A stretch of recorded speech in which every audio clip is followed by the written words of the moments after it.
777 é a pior SAF do Brasil. O J. Clayton é quem escreve. J. Clayton, deixa eu contar a última, do Lúcio Barbosa, que é o CEO do Vasco, é o CEO da 777, né? Esse cara nunca havia trabalhado com futebol e nunca havia sido CEO de nada. Foi escolhido para ser o cara que cuida do Vasco. E o problema é que nesse meio tempo o Vasco perdeu executivo de futebol, perdeu diretor comercial, não conseguiu a construção do seu centro de treinamento, está sem patrocínio master desde janeiro e tudo tem participação desse cara, do Lúcio Barbosa. O cúmulo do cúmulo, o ápice, a gota d'água veio ontem. Derrota por 4-0 para o Criciúma, dentro de casa, São Januário. Na chegada ao vestiário, depois de sair do campo, o técnico Ramon Dias e seu filho Emiliano Dias disseram, em tom de desabafo, para os dirigentes, para um dirigente específico, para o gerente de futebol do Vasco, que eles iam sair. E foram comunicar a decisão para os jogadores. Os jogadores, não, você está louco, vocês não vão sair não, que isso, não. E aí começaram a debater e fizeram com que o Emiliano e o Ramon Dias desistissem da ideia de sair. Quando eles voltaram desse papo com os jogadores, eles foram avisados de que o Vasco já havia soltado nas redes sociais a informação de que a dupla estava fora.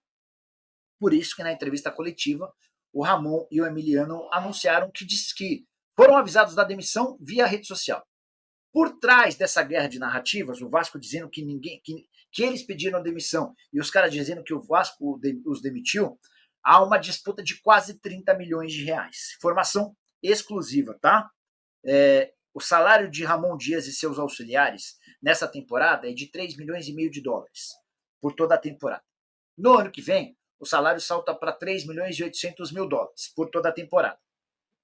O contrato tem como multa o restante do o pagamento do salário pelo restante do vínculo. Então, se o Ramon Dias conseguir provar na justiça que ele pode até ter desabafado em tom de demissão, mas que ele não assinou carta nenhuma, que ele não oficializou essa saída e que ele acabou sendo demitido, ele possivelmente vai ganhar na justiça o direito a receber o seu salário integral até o fim do contrato. Se a gente tem quase metade do ano percorrido e toda a temporada que vem, dá para calcular 3.800 mais se é o 3,5 aqui, vai. Dá para calcular mais ou menos 28 milhões e meio de reais, trazendo para a nossa moeda e convertendo todos os meses que faltam do Ramon, do Emiliano e dos seus membros da comissão técnica. Quase 30 milhões de reais. Esse é o preço da demissão. Faltou tato, faltou jeito, faltou um pouquinho de calma para os dirigentes do Vasco em fazer esse comunicado, e agora a coisa pode ficar bastante cara, com o Vasco sem técnico, com o Pedro Martins chegando. Há quem garanta que o Paulo André também vai para 777. Já ouvi de uma pessoa próxima ao Paulo André que isso dificilmente vai acontecer.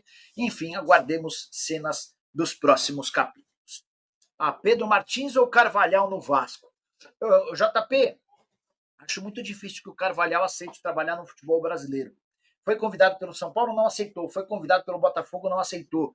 Já havia sido sondado pelo Atlético Mineiro, não aceitou. Acho que dá até para descartar o nome do Carvalhal. É alguém que está esperando o mercado europeu com alguma oportunidade. Já o Pedro Martins é diferente. O Pedro Martins disse sim ao Botafogo, mas problema da multa. Disse sim ao São Paulo, tinha o problema da multa. O campeonato no Catar, inclusive, terminou nesse final de semana. Depois eu vou até checar como é que... Quer ver? Vamos ver como é que se saiu o time dele. Se terminou em terceiro. Ele chegou a disputar o título com o Al Saad, que é o time do Rei, mas ele desperdiçou pontos nas rodadas finais, chegou a cair para o terceiro lugar. Terminou em terceiro mesmo. Puxa, perdeu hoje para o Al Shamal. Cara, nos últimos 4 jogos, 2 derrotas e um empate. Foram 8 pontos desperdiçados em 12. E esses 8 pontos foram determinantes. Hoje, eu acho até que com empate, quer ver? O Al Rayyan ainda ganhou na última rodada. Então, o campeonato Qatar terminou com Al Saad em primeiro, 49, Al Rayyan em segundo, 47, Al Garrafa em terceiro, 44 pontos. O time se classificou para a próxima Liga dos Campeões da Ásia, mas ninguém sabe ao certo o que vai acontecer com o Pedro Martins, o Pedro que já havia sinalizado que não tinha intenção de renovar o contrato por lá, tá? O problema é que o vínculo dele se encerra em junho e os caras estavam cobrando a multa. Gui, Cláudio e toda a nação vascaína, eu acho que não fizemos péssimas contratações, não. Tem contratações aí que são maravilhosas. É porque é o seguinte, a gente gosta de resultado. O resultado que a gente quer é o positivo. Não é nem o mais ou menos, é o positivo. Acredito, humildemente falando, e me perdoem, que a decisão de mandar embora a comissão técnica foi uma decisão muito acertada. Porque a comissão técnica, repito, eu sou grato eternamente, porque nos livrou do rebaixamento dignamente. Só que o Campeonato Brasileiro, eu não vou contar com o Carioca, o Campeonato Brasileiro começou de uma maneira muito confusa, sem ter ainda nada definitivo, nada definido, nem taticamente e nem de uma maneira coletiva. Hoje o Vasco jogou contra um Criciúma, que eu gostaria que o Criciúma fosse o Vasco. Muito organizado. Engoliu o Vasco. Muito organizado. E o craque deles, o Eri, é Marquinhos Gabriel, que a gente queria matar ele há 3 anos atrás. Sim, exatamente. Mas por quê? Ele está dentro de uma organização, Cláudio. Ele está dentro de um esquema organizado, taticamente falando. Ramon Dias, Emiliano, muito obrigado. E a atitude de quem tomou de afastá-los, de mandar embora essa comissão técnica, é fundamental para esse começo. É fundamental. Agora, mais fundamental ainda, é trazer esse treinador definitivo amanhã, domingo. Eri, Gui, me permita falar que, Eri, você foi muito corajoso de falar em relação a isso aí. Tinha que cair a comissão. Sabe por quê? Porque o Ramon Dias era meio que Deus no céu e Ramon Dias na terra. O ano passado, o futebol é resultadista, né? Nós, o ano passado, era aquele SAMU, a gente falou essa situação agora há pouco. Agora, o time está muito conturbado. Quer ver uma coisa? O Cocão fez um partidão contra o Grêmio. Ele tinha que continuar. É o jogador dos nossos sonhos. Claro, nós já tivemos Juninho Pernambucano, tivemos NASA, tivemos Juninho Paulista, mas hoje a nossa realidade é ele. E ele foi bem contra o Grêmio. Aí ele jogou no outro jogo, aí no outro jogo já não tem a regularidade, já tiram ele logo do jogo, e hoje, não, de opção, o meu jogador seria ele, né? Seria esse Hugo Moura, que também, gente, com todo respeito, calma com esse Hugo Moura. No jogo com o Fluminense, ele botou uma bola na cabeça do Verrete lá, já endeusaram o cara. O torcedor do Vasco, gente, é isso que eu tenho medo, nós estamos muito adoecidos. O vascaíno está muito... Nós estamos nos contentando com migalhas. Meu Deus do céu, eu vi Vasco, eu e Eri, o Gui é bem mais novo que a gente um pouquinho, né? Um pouquinho só um pouquinho. Mas eu vi, hein? Mas eu vi 2000 ali... Olha... Né? Você pega até... Vamos falar do time de 2011, né? Que tinha Diego Souza, que tinha Éder Luiz, que tinha, meu Deus do céu, tanto jogador, o próprio Felipe, que voltou, o Juninho Pernambucano. O Vasco, nós estamos acostumados com pouca coisa. E o torcedor, gente, eu vou falar uma coisa aqui, não é... Gente, o protesto sempre com passividade, com pacificação, nunca com uma coisa que seja para ser nocivo, né? Mas o torcedor tem que começar a não abraçar algumas coisas. Começar a não ir aos jogos em relação a esse início agora. Quem é que vai trazer? Tem que ter um projeto. Qual é o próximo treinador? Eu vou falar aqui um treinador que era a cara do Vasco, mas já não sairia nunca de onde ele está. Seria o treinador dos meus sonhos. Sabe por quê? Porque fala a nossa língua. Renato Gaúcho. Mas não sairia do Grêmio, né? Não sairia. Era um treinador que, sabe? Um treinador que é de vestiário, que precisa falar com a imprensa, que tem que ter essa atmosfera com o torcedor. Eu me sinto ilhado. Assim, nós temos o Vasco... Não quero falar de política hoje, eu sei que não podemos falar de política hoje. Mas essa 777, sabe o que está me traumatizando? Que ontem o Vasco jogou basquete, por exemplo. Eu fui tentar ver no Vasco TV, não tem. É na Vasco CRVG. Mas na Vasco CRVG não tem imagem. O jogo era só narração. A gente não sabe para onde a gente vai. Vai para a direita, vai para a esquerda, vai para frente. Sabe, é um negócio de maluco. O Vasco tem que ser um só. Eu aprendi a ser um Vasco só. Será que o Vasco... Gente, eu vou falar uma coisa aqui, pelo amor de Deus. Não quero fazer uma apologia dessa não, tá? O Eric é também muito estudioso. O Belenenses de Portugal, ele virou SAF em 2018, lá em Portugal, né? Vendeu. Eles foi aquela mesma situação. Não usava o escudo, não podia fazer isso, não podia fazer aquilo, era outra televisão. Cara, os caras fundaram outro, pelo amor, não é uma apologia a isso não, mas fundaram outro clube, Belenenses, estavam na 4ª divisão portuguesa, eles hoje estão na série que corresponde aqui à Série B, indo para a Série A, e a torcida não reconhece o clube que está lá na Série A, sabe? Eu sei que Deus me livre, né? Isso aí enfraquecer. Aí eu vou levar logo de escola de samba. Portela e tradição, tá louco. Mas só para entender que o torcedor que é a mola mestre do negócio é que paga a porra da conta. Nós é que pagamos a conta. O torcedor tem que se posicionar. Então, não tem que, olha só, quando for criticar, vamos criticar. O Edmundo não está criticando? Pô, vamos ouvir o cara. Sabe por quê? Porque o Edmundo jogou pra cacete. É meu segundo maior ídolo do Vasco depois do Dinamite. Dinamite, Edmundo e Romário. Então, o cara se posiciona. Pô, vamos entender por que ele está falando isso. Será que ele está falando isso com que interesse? Interesse de ver um Vasco vencedor. É isso. Falei, me estendi demais, gente. Desculpa. Não, imagina, eu vou até aproveitar falar em treinador, Cláudio, Gui e todos aqui podem até falar, ele tá maluco. Posso até estar maluco, ou já posso ter nascido maluco. A princípio, eu colocaria o Felipe. A princípio, colocaria o Felipe Maestro. Porque o Maestro, além de ser vascaíno, ele tem total apoio da torcida e, sem dúvida nenhuma,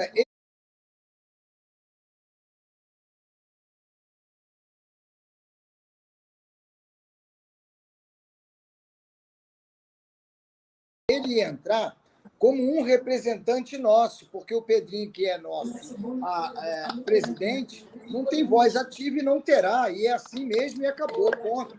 Mas nós teríamos dentro do Vasco, na comissão técnica, um vascaíno, craque de futebol, maestro, que entende de futebol, dentro do Vasco, para nos representar, nós, torcedores.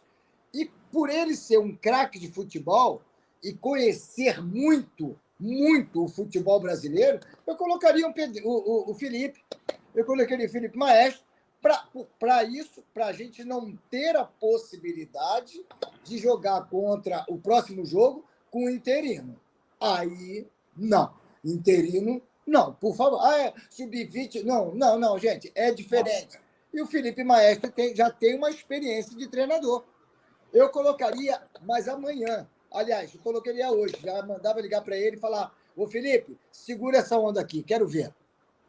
Ixi, mas acho muito difícil por conta do começo do ano. Tentou colocar ele, etc. E hoje em dia já tem um negócio da SAF não ter uma rejeição com o Pedrinho. Isso é claro e notório, né? Então, assim, é quase impossível. Eu estou vendo o pessoal falando sobre treinadores aqui. Tem algumas opiniões do pessoal também, eu já coloco. Pode continuar, Ari. Pode continuar. Mas eu me perdoe, gente. Eu estou aqui para falar a minha opinião e não para pensar o que vão pensar. Sim, a minha opinião é para agora, é para amanhã.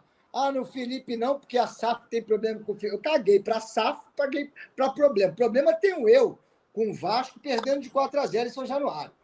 Quem tem esse problema sou eu, porque a SAF vai embora, o Emiliano com o Ramon vão embora, e eu continuo. Eu continuo para sempre. Todo mundo vai, já vi todo mundo ir embora e eu continuando. Então, o que eu estou pensando é no bem do Vasco. Na minha humilde opinião, posso estar errado. Felipe não tem experiência. Eu vou falar, ok, ele não tem a experiência, mas o interino tem? Não. E outra coisa, jogar com o interino contra o Fortaleza, meu Deus do céu, pessoal, vai pegar uma pedreira o Vasco agora. Se tem hora ruim, é essa para ter uma derrota desse jeito. Oi. Gabriel, desculpa, jogar contra o interino, jogar com o interino contra o Fortaleza, nós jogamos com o efetivado contra o Criciúma em São Januário. E tomou uma porrada de 4. O Magno Tadeu, o Vasco passa vergonha, não é de hoje, essa aí é só mais uma. Canal BM, Ed falava que vai lutar para não ser rebaixado. O Edmundo já falou ano passado. Puta, é impressionante, cara. Que ele fala numa boa, ele fala, vou torcer para não, mas o time do Vasco, cara, infelizmente. E aí é xingado por causa disso muitas vezes. Éder Leomário. Boa noite, pessoal. Estão manchando cada vez mais a história do Vasco, que é a única coisa que nos resta. Nem São Januário é respeitado mais. Aí o Kid Bengala, Chechel aqui. Tem torcedor de empresa culpando o Pedrinho. Radal Diniz, você deveria... se você queria ver esse time jogar, lembra? Eu estava contigo, me arrependi. E você, se arrependeu também? Só nos resta torcer. Quando vem no Maranhão, está perguntando o Radal Diniz. Eu vou no Maranhão assim que eu puder, mas eu quero falar do Vasco no momento. Eu queria ver esse time jogar. Eu não queria, não. Eu quero. Eu quero ver esse time jogar. Eu acredito que eu não esteja errado, gente. Eu acho que nós temos bons jogadores. A gente tem bons jogadores no Vasco. Temos sim. O que a gente precisa agora é definir quem é quem em cada posição e efetivá-los, porque o jogador tem que ter segurança. Edmundo é meu amigo, meu irmão, eu sempre falei para ele, Edmundo na seleção brasileira ele não conseguia jogar, porque ele não tinha liberdade de ter liberdade. Quando você tem liberdade de poder errar, vou errar, vou para o banco. Pô, errei, vou... Não, quando você tem... Eu estou falando de futebol, mas estou falando de teatro. Eu, no teatro, eu posso botar o carro que eu quiser, que ninguém vai mandar embora. Mesmo que meu carro seja uma porcaria, o diretor não vai falar, Eric, está demitido, botou o carro errado. Não vai falar, com todo respeito ao diretor. Por quê? Porque eu tenho direção que fala assim para mim, Eric, vai fundo. Então eu tenho liberdade de ter liberdade. Os nossos jogadores não estão com essa liberdade. Poucos estão. Poucos jogadores do Vasco estão com liberdade para ter liberdade. É isso aí, minha rapaziada vascaína. Tá difícil, né? A situação no Vasco cada vez mais fica pior quando você vai descobrindo algumas coisas aí sobre a 777, né? O CEO do Vasco aí, né, o Lúcio Barbosa, foi escolhido para ser o CEO do Vasco, sendo que o cara nunca cumpriu esse papel em lugar nenhum, né? E eu queria entender qual é o critério da 777 para escolher o Lúcio Barbosa como CEO de uma equipe gigante como o Vasco da Gama. E o rapaz simplesmente não entrega nada assim de certo no Vasco, né? Erros atrás de erros, o Vasco não para de cometer erros, seja aí com técnicos, com contratações, né? E só vai se afundando cada vez mais, cara. O Vasco é um clube gigante, tem que se recuperar. Porra, foi vendido para justamente isso, acontecer aí uma mudança no patamar do Vasco e você vê que não mudou nada. O Vasco continua sofrendo cada vez mais, virando piada, chacota. Isso não pode, tem que ter um basta.